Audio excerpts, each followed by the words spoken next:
So here's something interesting, right? Speaking about transformation of your habits, and of course, the transformation is gonna come much later in the year when you have cemented your habits, And but I just want you to start thinking about this because I want you to be more consistent. I don't know if this video is for me or for you, but it works both ways because remember, I'm trying to teach you what I know and what I see happening and working out for me, the transformation. So I want you to be able to, after doing your habits, after investing in your everyday, as you are investing in your every single day, because I know it's not the easiest to do, you need to continue to think about what it looks like at the end, what it looks like over time, as it improves your life. It eventually is going to get to a point where it transforms your life, where you don't recognize who you were in the beginning of the year, when you don't recognize who you were 2 years ago because you could have transformed that much, and I continue to make examples of the little things that I do every single day and how I envision them to be over time, or what they could turn out to be, over time. And I hope that you are thinking about all of this before the new term begins. I hope you have gotten your hands on the book, the 12-week year, which introduces some of the concepts that I speak about in regards to how we approach every season, every term. It's the I can't tell you the date, but I hope that you watch this video before the 1st of April, because I want your mind to be set before the 1st of April. I want you to know on the 1st of April that we are going in hard. It's the beginning of the new term. If you have lost out on the first term, it's okay, whatever, let it go. But you have been trying to be consistent. If you have been trying to put certain things into order in your life, I want you to know that this is a second term, and now you are starting to keep score, which means at the end of the 12 weeks, at the end of the 90 days, you can account and you can actually put into perspective, because as you document, you're able to see your whole term like this. You're able to see your whole term, and you are able to see how much good you have done, how much more you could improve and can improve and should improve, as I'm about to. Because the first term, if I had to give myself marks overall, I would give myself an average of. Are you ready for it? 40. I'd give myself 40%. But I am so proud of how much I have done because a lot of it is in the right direction. So in the second term, I just got to press on the pedal and do my best. Plus, I'm starting to prepare for winter in my mind, so I am forced to know that this season is going to be over at some point and things are going to change. So I need to make sure that I do my very, very, very best in this season that allows for me to have the habits that I have now, because they're gonna change in the next season simply because of the season have changed or priorities have changed, whatever the case may be. So you must always be aware of the season that you are in, because it's not gonna be the same. So you need to stop putting things off and saying, I'll do it, I'll do it. Who was it? Yes, I can't remember who said it, but they said that the difference between discipline and procrastination is the time in which you allow yourself to not do anything after you have realized what is the most important thing to do. Think about that for a minute. If you realize these things are swapped, they need to be the vice versa, and then you don't do it, you're procrastinating because you realize it's wrong and you should fix it now, or you could fix it now, but then you don't.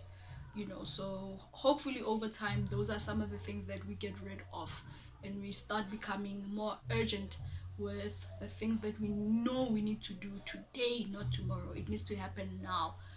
And maybe later on we'll also speak about dopamine detox, which is something I'd like to do very soon, somewhere at one point, because the thing of discipline and procrastination is that discipline rewards you the next day, the next week. It's not going to reward you now, it's going to reward you later, but it's something you need to do now. And then procrastination, instead of reading a book, you're going to scroll on Facebook. Why? Because at least it drops some dopamine hits. You're getting your fix, like a social media in your base. You're getting your fix immediately now. So if you are able to be disciplined to say, yes, I'm going to get my dopamine fix when I'm on social media, but when I read now, I have knowledge for tomorrow. So my dopamine for this disciplined act will only hit me tomorrow when I'm able to join some conversation and I'm taken seriously, simply because of that piece of education that I have chosen to do instead of doing the easiest thing that was to do at the moment, which was to scroll on social media.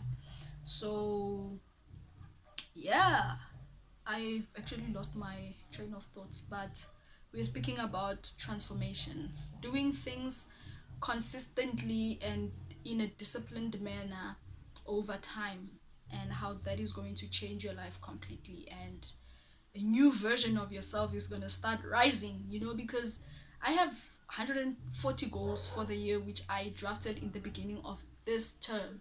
So I need to consolidate and then look into the new goals that I'm taking into the second term, or if I'm dropping some, or if I've achieved some and I'm content with them, or if some of the habits are so concrete that, like journaling and working out, these are things I don't negotiate anymore. Once that's hard coded, then I don't have a lot of energy to direct for me to do that act.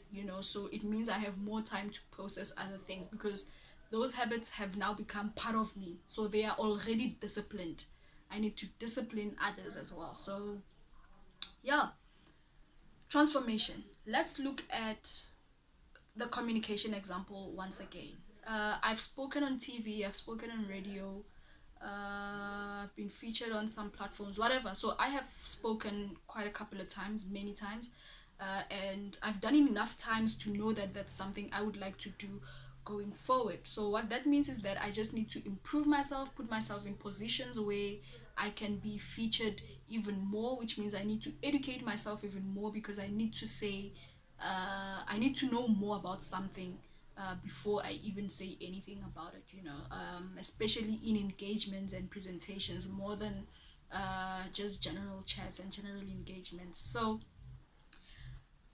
that transformed, now we're not speaking about compounded effects, we're speaking about that transformed makes me a semi-professional speaker of some sort, because I have all the knowledge from reading every day. I have a way of presenting and comprehending those ideas and knowledge, because I write and I read, and then I speak, so I get to present these ideas as well. So over time, those things can transform my life, because a communication skill puts you in a much better position in anything. If we put a proper speaker next to someone who cannot really put their words together, you're always going to go with a great speaker. So yeah, I just want you to think about that. What does your habits look like as they transform your life? Let's look at fitness, for example. With fitness, oh, a lot could happen. There are online certificates, right, that I could do on maybe nutrition, on personal training and coaching, on the body anatomy. Like, I could study so much to improve my knowledge base. I could read a lot of books on to improve my knowledge base of fitness. So who knows, by the end of the year, by the end of 2 years, I could find myself being a coach. At this point, it's only been, let's say, 11 weeks of consistent workout at gym, but I already have people who trust me to lead them in their own fitness journeys. Now, if we look at that over a year, over 2 years, I could literally be a professional coach. I want to also start going into tennis. Not start going into per se. I've always had a love for tennis. I can play tennis, and I don't call myself a tennis player because I haven't played in so long. I'm good at playing piano, but I haven't played in so long. To call myself those things is a lie, because you are what you do. You are what you do. When I say I'm a piano player and you ask me when last did you play, I should be telling you that, look, I played yesterday somewhere at an event. I played last week. Na na na. I rehearse every single day. I should be doing what I say I am, not what I'm going to do, not what I've done, not what I once was. It's a long gone version of myself. It's important that you identify you with your habits, because that's what you are and that's who you are becoming. So tennis. So I'm also going to start playing tennis again. Hopefully it goes great. So who knows, consistently doing that, I might end up with opportunities for me to professionalize what started as a habit.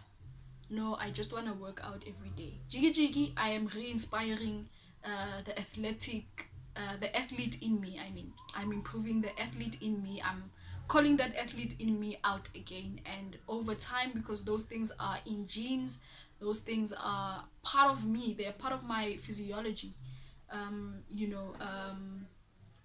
Over time, at the level of transformation, it's things that could improve and transform my life completely, more than just my character. And I'm just speaking about two things now. I've spoken about the communication part, and now I'm speaking about the fitness part. If we look at things like connecting with people, I could have meaningful relationships by the end of the year. People whom were always there that I just didn't connect to. If I'm going to teach and be taught every single day by someone, and teaching someone something they don't know every single day, by the end of the year, I'm becoming this person who's a natural teacher. You just around this person and you learn so much. you know um so I just want you to think about that, so that it keeps you going and that it keeps you inspired in doing the things that you know you are going to do. If you want to code, for example, every single day, by the end of the year, the next 2 years, you could be coding in your sleep, and you could be that freelancer coder that we all know, that whatever you need, this person has got you. And you have built a community, you have built a profile, you have built a a group of clients, let me say, people who need your services, and you have become fluent in your coding, and your skill stack has improved, and it can be professionalized and packaged in a much more nicer way to help you become who you want to become. What else can we look at? Things like journaling. You end up being a professional writer. Who knows, you could be blogging, you could end up with your own books, you could be a ghost writer. So much more can happen, but it starts with the habits. Have goals, cultivate habits, become disciplined in those habits, stay motivated, stay consistent, improve, learn, teach others about what you're doing. You're going to end up being able to even put products into those things, professionalizing them, building platforms for them.